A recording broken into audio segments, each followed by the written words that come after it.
A windswept plain in Thessaly, Greece becomes the stage for an epic clash of civilizations. Immerse yourself in the rolling hills and valleys of Thessaly, a landscape sculpted by time and history. This vast expanse, cradled by mountains and caressed by the sea, is more than just a picturesque panorama. It's a battlefield, a strategic land where the threads of geography and warfare intertwine. In the heart of this battlefield, two formidable forces stand poised, their destinies interwoven by the threads of conflict. On one side, the Roman legions, a testament to the might and resolve of a rising empire. Their leader, the astute and ambitious Titus Quinctius Flamininus, eyes the plain with a strategist's gaze, his mind alive with tactics and maneuvers. Opposing them, the Macedonian Phalanx, a symbol of an enduring civilization, their long spears glinting menacingly in the morning sun. At their helm, Philip V, a seasoned warrior king, stands ready to defend his kingdom's honor and territorial integrity. His gaze is as sharp as the spears his phalanx wields, his resolve unyielding as the mountains that cradle the battlefield. The stakes are monumental. This isn't merely a battle, it's a pivotal moment in the Second Macedonian War, a turning point in the narrative of power and dominance in the ancient world. The victor of this clash won't just claim the battlefield, they'll steer the course of history, etching their legacy into the annals of time. Yet, as the sun begins to climb the sky, casting long shadows over the plain, there's an uncanny calm. It's the silence before the storm, a moment of respite before the clash of steel and the cries of war echo across the hills and valleys. It's a moment of anticipation, of waiting, of breath held in silent prayer and hearts pounding with the rhythm of impending battle. As dawn broke on that fateful day in 197 BC, two mighty powers held their breath, ready to engage in a battle that would shape the course of history. The Roman legions and the Macedonian Phalanx, two formidable military formations, each with its unique strengths and weaknesses. The Macedonian Phalanx, a dense line of spearmen, was in its element on a flat, open battlefield. Their long spears, or sarissas, held at an angle formed a bristling wall of deadly points. The phalanx was like a moving fortress, virtually impenetrable from the front. However, its strength was also its weakness. The phalanx lacked flexibility, it was slow to turn and vulnerable to attacks from the sides and rear. On the other side of the battlefield stood the Roman legions, a different beast entirely. Their primary unit, the maniple, was smaller and more flexible. Roman soldiers, or legionaries, were not just spearmen, they were multi-armed warriors carrying a short sword for close combat, javelins for ranged attacks, and a large shield for protection. The legions could adapt to the terrain, move quickly, and strike from multiple directions. As the Battle of Cynoscephalae began, the Macedonian Phalanx took the initiative, pressing forward with their sarissas lowered, aiming to crush the Roman legions with their sheer weight and momentum. The Romans, however, had a different plan. They knew they couldn't match the Phalanx's brute strength head-on. Instead, they sought to use the hilly terrain to their advantage, aiming to disrupt the Phalanx's formation and strike at its vulnerable flanks. The early stages of the battle were a tense standoff, a deadly dance as each side maneuvered for advantage. The Romans and the Macedonians were both aware that the hilly terrain could be a game-changer, with the high ground offering a strategic advantage. The Macedonians, with their tight formation, struggled to maintain their line on the uneven ground, while the more adaptable Roman legions moved fluidly, ever watchful for an opening in the Phalanx's defenses. The battle was set, a chess game of ancient warfare, with each side waiting for the other to make a fatal mistake. In the heat of battle, a single decision can tip the scales of victory. As the Battle of Cynoscephalae raged on, the Roman and Macedonian forces were locked in a deadly dance of strategy and might. The terrain of Cynoscephalae, with its hilly and uneven landscape, posed a challenge for both armies. But it was here that the Macedonian forces made a fatal error that would mark the turning point of the battle. The Macedonian commander, Philip V, seeing an opportunity, ordered his right flank to press their attack against the Romans. However, this decision left their left flank vulnerable. The Roman legions, led by Flamininus, were quick to seize this opportunity.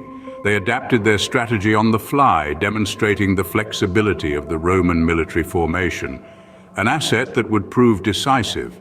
The Roman legions, unlike the rigid and structured phalanx of the Macedonians, were divided into smaller, more flexible units called maniples. These maniples could move and react independently, allowing them to adapt quickly to changing battlefield conditions. And adapt they did. Recognizing the exposed Macedonian left flank, Flamininus ordered his troops to launch a surprise attack.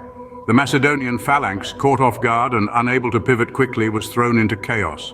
The Roman legions, with their superior flexibility and adaptability, cut through the disarrayed Macedonian ranks, causing havoc and inflicting heavy casualties. This turning point in the battle showcased the decline of the once dominant Macedonian phalanx and the rise of the Roman legions. The rigid and structured formation of the Macedonian phalanx, once a formidable force on the battlefield, was now its downfall. The Roman legions, with their ability to adapt and react quickly, had gained the upper hand. With the Macedonians in disarray and the Romans seizing control, the battle's outcome was becoming increasingly clear. The Battle of Cynoscephalae was a monumental display of tactical innovation, a moment in history where a single decision and the flexibility of an army could tip the scales of victory. The dust settles on the battlefield, revealing a scene of Roman triumph and Macedonian defeat. As the sun set on the grim landscape of Cynoscephalae, the Roman legions stood victorious. It was a bitter victory, one that came at a high cost. Thousands of Roman soldiers had fallen, yet the strength of their resolve had shone through, their innovative strategies and superior flexibility winning the day against the rigid and traditional Macedonian phalanx. The defeated Macedonians, on the other hand, bore the brunt of the casualties, their once formidable phalanx shattered, their king, Philip V, humbled. The once proud force of Macedonia was no more. The losses were staggering, with over 20,000 men killed and another 5,000 captured. The toll was not only in lives lost, but also in the morale and spirit of the Macedonian people. Their defeat marked a turning point in their history, a moment of decline that they would never fully recover from. The aftermath of the Battle of Cynoscephalae had far-reaching implications, not just for Macedonia, but also for Rome. With this victory, Rome had effectively demonstrated its military prowess and its ability to challenge and overcome the dominant powers of the Hellenistic world. The Roman legions, with their adaptability and tactical innovations, had proven their superiority over the traditional phalanx. This was not just a military victory. It was a signal of a changing world order. The balance of power had shifted, and Rome was now emerging as the new dominant force in the ancient world. The decline of the Macedonian phalanx marked the end of an era, and the rise of the Roman legion heralded the beginning of a new one. In the grand narrative of history, the Battle of Cynoscephalae was a pivotal moment, a clash between the old and the new, a testament to the inexorable march of progress and change. The Battle of Cynoscephalae was not just a military victory for Rome, but a signal of a changing world order. Every battle in history holds lessons, and Cynoscephalae is no exception. As the dust settled on the battlefield, the victors and vanquished alike were left to contemplate the events of that fateful day. The Battle of Cynoscephalae, like all conflicts, left behind a legacy of lessons that resonate through the ages, informing our understanding of warfare, leadership, and the ever-changing course of history. One of the most profound lessons from Cynoscephalae is the importance of adaptability in warfare. The Roman legions, with their ability to adjust and respond to the changing dynamics of battle, proved superior to the rigid formations of the Macedonian phalanx. This flexibility, this ability to think on their feet, allowed the Romans to exploit the weaknesses of their enemy and seize the day. It's a timeless lesson that adaptability, not just brute strength or numbers, often determines the victors in war. But no less significant is the lesson about the limitations of rigid military formations. The Macedonian phalanx, while formidable in its own right, was a formation that demanded level ground and cohesive action. The uneven terrain of Cynoscephalae disrupted their ranks, and the Roman legions, with their more flexible manipular formation, were able to capitalize on this. In the face of changing circumstances, rigidity can be a downfall, and then there's the role of leadership. Both the Roman and Macedonian generals played crucial roles in the battle. The Macedonian king Philip V, despite his initial advantage, failed to maintain discipline among his troops. On the other hand, the Roman consul Flaminius demonstrated remarkable leadership, keeping his legions organized and focused, ultimately leading them to victory. Leadership, as was clearly demonstrated at Cynoscephalae, can significantly influence the outcome of battles. As we look back on the Battle of Cynoscephalae, we are reminded that history is not just about the victories and defeats, but also about the lessons we learn and carry forward.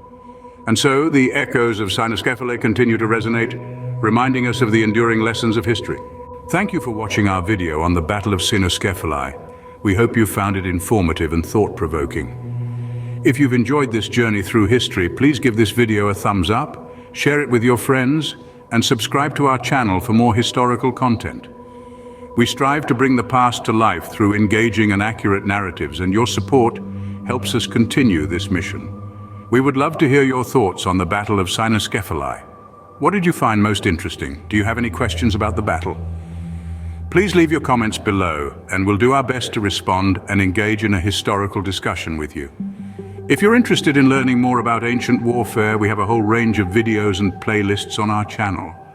From the tactics of the Roman legions to the strategies of the Macedonian Phalanx, there's a wealth of knowledge to explore. Join us next time as we continue to explore the fascinating world of ancient warfare.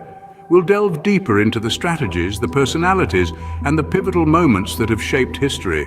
Until then, keep exploring, keep questioning, and keep engaging with history.